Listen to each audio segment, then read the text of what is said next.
قالوا ناس زمان: ما تخالط، ما تقول انا غلط، وما تسعاشر نحل، وما تشكي من ساعته. نهاركم مربوح، وش راكم، وش حوالكم، وليداتكم، ميمتكم؟ ان شاء الله نتوما وكامل جملتكم بتكونوا بخير. قبل ما نبدا ديري النية وديري جنب تزهلك الايام ان شاء الله.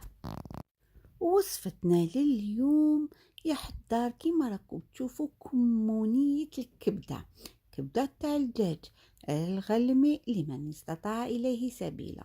يعني شوفوا المكونات: عندي الكبدة تاع الدجاج، عندي راس توم مدروس من الأحسن، حبيبة طوماطيش مسكرفجة، عندي بصيلة صغيرة، والتوابل: ملح، فلفل كحل، فلفل عكري، والكمون مع شوية كركم. واش عندي كمية مليحة تاع الزيت، نخليها حتى تسخن، لازم تسخن مليح. علاه؟ باش كي نرميو الكبدة تاعكم تاعنا يعني ما تتلخش معها، وتدير واحد الجلدة، يعني هذيك الجلدة كي ديرها باش ما تدقدق لكمش. كاين الكبدة كي تبداو اصلا تقطعوا فيها تبدا تدقدق، بهذه الطريقة يعني راح تشد روحها. اصلا كي ترموها في زيت سخونة تشوفوها كي بدات تشد روحها. واش درت حبة فلفل قناوة حرة، رميتها تلقت في الزيت، لانه مانيش حابه الطبق تاعي هنا درتو في دارنا ما ياكلوش، يعني عندي مرت خويا ما تاكلش الحر، على هذيك نديرها هكا باش يعني تقدر تاكل. شوفوا كيفاش يعني تعوم في الزيت تاعها، خليتها حتى دات اللون، يعني ما نخليش حتى تحمر مليح، ونرمي البصلة باش تدبال تاني معاها. غطيت عليها باش يدبال البصل، ومن بعد كي شفتو دبال هنا نرمي كامل المكونات ديالي اللي بقاو، يعني هذاك الراس تاع الثوم، هذيك الحبيبه تاع طوماطيش المسكرفجه، ونزيد التوابل. نعاود التوابل: ملح، فلفل كحل، ملح لانه ما درتش انايا سكرفشتو الثوم، ولكن بيان سور كي تدرسوه يجي خير وخير. قلنا ملح، فلفل كحل، كمون ندير كميه صغيره دوكا، ومن بعد نزيد، لانه لو كان نديرو من الاول راح يجي مر.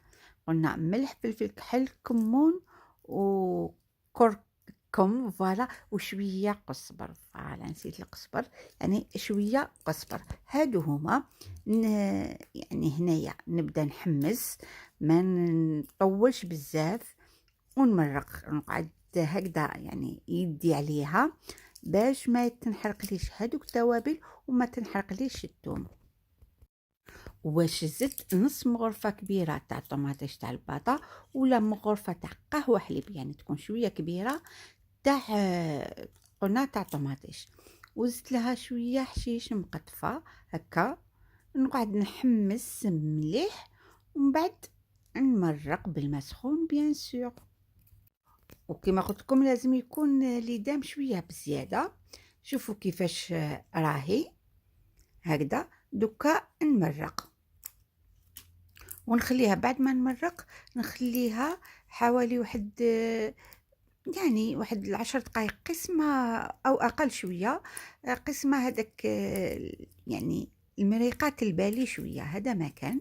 ما تكتروش الماء لانه يعني اصلا الكبده ما فيهاش الروح، وانا حمسناها بيان. هنا نزيد الكميه تاع الكمون، والطبق تاعي جاهز. ومن بعد ديك تحبوا تزيدي لها مغيرفه تاع الخل باش نديروها بين مشرمله والكمونيه. زدت لها شويه حشيش مقطفه من الفوق، وهاوليك الطبق تاعي. ديروه في رمضان، تزيدوا معاه شويه فخيت ولا شويه روز ولا شويه لابيغي، وهو يكون طبق كامل متكامل. اتهلا في روحتكم، السلام عليكم.